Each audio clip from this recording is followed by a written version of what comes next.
Qabxiin gorsaa inni jaaffaan miira sammuu keetii hubadhu. Miira xiinsammuu keetii hubadhu. Miira keetiin hin lolin. Miirri ergaadha. Suuta jedhii isaan hubadhu. Isaanis garuu ofii kee isa dhugaatti si qajeelchuu malu waan ta'eef. Irra hedduun keenya miira keenya tuffachuudhaan sammuu keenya to'achuuf yaalla. Ani wanti natti dhaga'amu tokko hin qabu. Aarri natti hin dhaga'amu. Yeroo hunda gammachuun qabu ofiin jenna. Garuu kana jechuun to'annoo miti. Kuni ergaa sitti ergamee dhufe ukkaamsuudha malee. Ukkaamsuun garuu booda dhooyinsa miiraa fida. Dhugaan jiru garuu miirri ergaadha. Isaan diina keetii miti. Miirri mallattoo addunyaa isa keessa kee irraa dhufuudha. Salphatti haa ilaallu.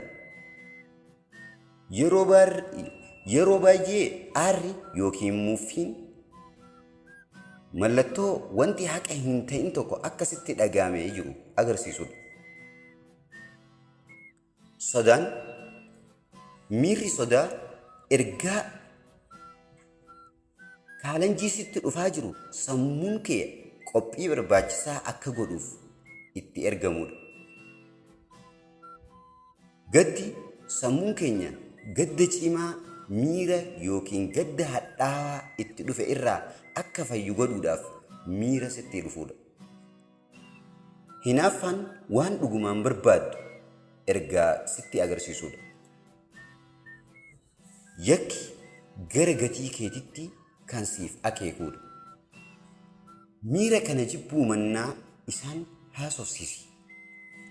Maaliif as jirta? Maal natti himuuf yaalaa jirta jedhiin. Namni tokko waan si hin kabajiniif miirri aaraa sitti dhaga'amuu mala. Tarii namni tokko waan si hin kabajiniif miirri aaraa sitti dhaga'amuu mala. Iyyuu yookiin bo'uu mannaa yeroo muraasaaf dhaabbadhuutii xiinxali. Kun maaliif baay'ee na miidha? Akkaan dhageettii hin qabneetu natti dhaga'amaa jiraa? Kanaaf daangaa fooyya'aa kaa'uu na barbaachisu ofiin jedhi. Akkasitti saayikooloojii kee hubatta. Akkasitti guddatta. Sammuu to'achuun miira ajjeesuunii miti. Maqaa itti moggaasuudhaan. Sababni isaas al tokko maqaa itti moggaaftee leenjisuu dandeessa. Kun immoo siinii ta'a. Miira kee erga hubattee booda garuu deebisaa kee filachuuf illee bilisa taata. Humnaan gara fuula duraatti tarkaanfachuuf bilisa taata. Dhuguma eenyu akka taate ta'uuf bilisa taata.